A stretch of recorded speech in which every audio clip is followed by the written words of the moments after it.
श्री स्वामी समर्थ. जय जय स्वामी समर्थ. स्वागत आहे तुम्हा सर्वांचे माझ्या आजच्या खास व्हिडिओमध्ये.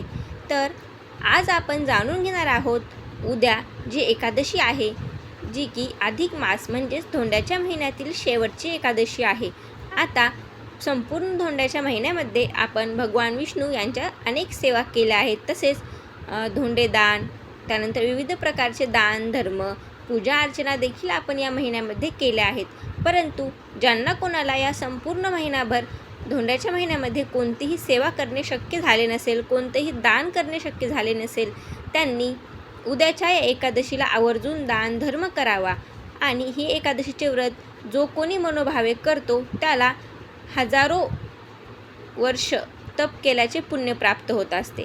म्हणजेच जर तुम्ही अधिक मासामध्ये दान केले असेल आणि त्याचे जर तुम्हाला 100 पटीने पुण्य प्राप्त होत असेल आणि जर तुम्हाला ते करणे शक्य नसेल, तर उद्याच्या दिवशी तुम्ही अधिक मासामध्ये येणारी ही जी शेवटची एकादशी आहे या दिवशी दान करा. तसेच काही विशेष अशा सेवा आहेत भगवान विष्णूंच्या, माता लक्ष्मीच्या, त्या सेवा करा. किंवा जर तुम्ही हे व्रत मनोभावे केले तर नक्कीच तुम्हाला हजारो वर्ष तप केल्याचे पुण्य प्राप्त होईल. तर आता उद्याच्या एकादशीला जर तुम्ही ही सेवा केली नाही तर तुम्हाला पुढचे 3 वर्ष तुम्हाला ही सेवा करता येणार नाही. त्यामुळे ही सेवा खास आहे आणि ही सेवा कशी करायची आणि ही सेवा कोणती आहे याबद्दल माहिती जाणून घेण्यासाठी हा व्हिडिओ संपूर्ण शेवटपर्यंत नक्की बघा.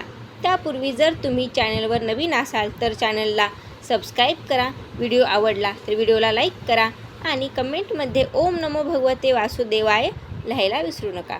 तर उद्या अधिक मासामधील शेवटची एकादशी आहे आणि अधिक मास हा 3 वर्षांनी एकदाच येतो हे तर तुम्हा सर्वांना माहीत झालेच असेल.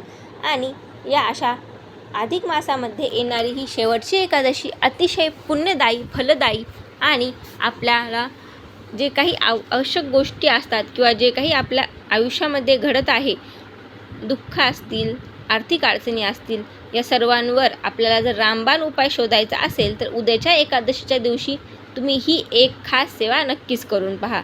या सेवेसाठी तुम्हाला काहीही विशेष सामग्रीची आवश्यकता लागणार नाही. तुम्हाला यासाठी फक्त 108 तुळशीची पाने लागणार आहेत.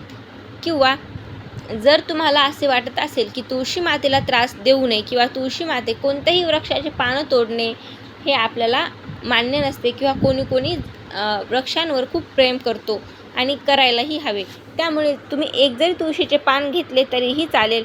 परंतु जर तुम्हाला शक्य असेल तर तुम्ही 108 तुळशीची पाने घ्यावी. त्यानंतर सकाळी लवकर उठायचे आहे.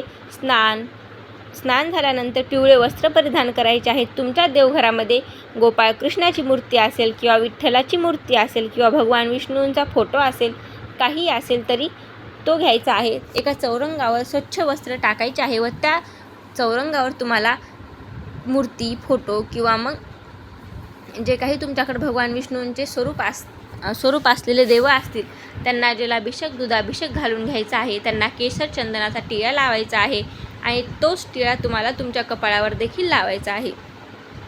त्यानंतर 108 तुळशीची पानेही घ्यायची आहेत. त्या तुळशीच्या पानावर तुम्हाला चंदनाने प्रत्येक तुळशीच्या पानावर एक चंदनाचा टिपका द्यायचा आहे. ते एका तामणामध्ये घ्यायचे आहेत 108 तुळशीची पाने.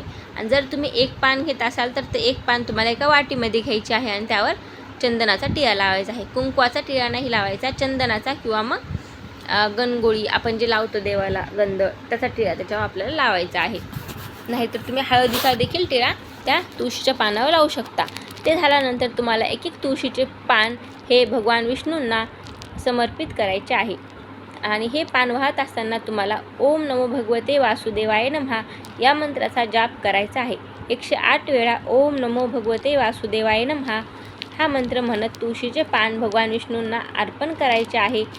हे 108 पान अर्पण केल्यानंतर भगवान विष्णूंना मनोमन प्रार्थना करायची आहे. तुमचे जे काही आर्थिक प्रश्न असतील, जे काही संकटे असतील, जी काही दुःखे असतील आयुष्यामध्ये ती दूर व्हावी यासाठी भगवान विष्णूंना मनोभावे प्रार्थना करायची आहे.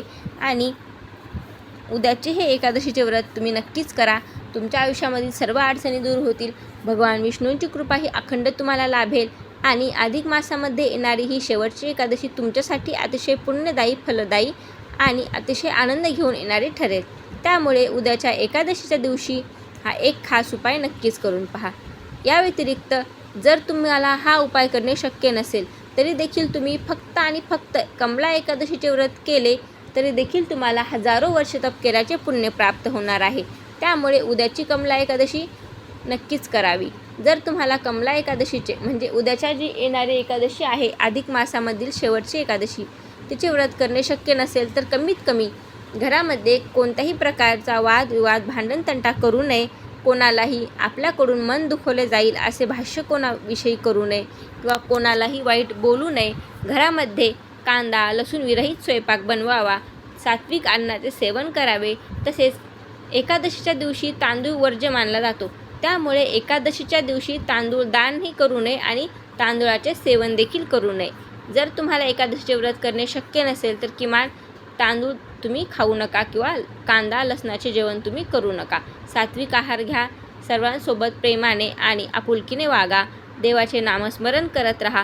कोणतेही उपाय नाही केले तरी चालतात, परंतु दिवसभर सकाळी उठल्यापासून तर रात्री झोपेपर्यंत जर शक्य असेल तर रात्री जागरण करून विष्णू सहस्त्रनामाचे पठण करावे. विष्णू सहस्त्रनाम येत नसेल तर हरिपाठ तरी नक्की वाचावा. हरिपाठ हा म्हणायला सोपा आहे आणि तो कोणीही म्हणू शकतं. अतिशय कमी वेळामध्ये होणारी ही सेवा आहे. अगदी 5 किंवा 10 मिनिटांमध्ये तुम्ही हरिपाठ वाचू शकता. ओम नमो भगवते वासुदेवाय नमः या मंत्राचा जाप करावा. दिवसभर भगवान विष्णू यांचे नामस्मरण करावे. असे केल्याने तुमच्या आयुष्यातील सर्व दुःख नष्ट होतील. आर्थिक प्रश्न कारणीस लागतील. तसेच भगवान विष्णू माता लक्ष्मी यांची कृपा तुमच्यावर कालांतरापर्यंत राहील. आणि अधिक महिन्यामध्ये जर काही करणे शक्य नाही झाले तर उद्याच्या दिवशी तुम्ही नक्कीच गाईला म्हणजेच गोमातेला तुम्ही काहीतरी विशेष अशी सेवा करावी. गोमातेला चारा खाऊ घालावा. तिची सेवा करावी. त्यानंतर पिवळ्या रंगाची मिठाई देवाला नैवेद्य म्हणून अर्पण करावी. तसेच तुमच्याकडून शक्य असेल तसे गरजवंतांना अन्नदान वस्त्रदान आर्थिक जी काही मदत तुमच्याकडून शक्य आहे ती नक्कीच करावी. असे केल्याने तुम्हाला 3 वर्षामध्ये येणारी हे जी एकादशी आहे तिचे फळ अतिशय लवकर आणि 1000 पटीने प्राप्त होईल. तुमच्या आयुष्यातील सर्व दुःख अडचणी दूर होतील.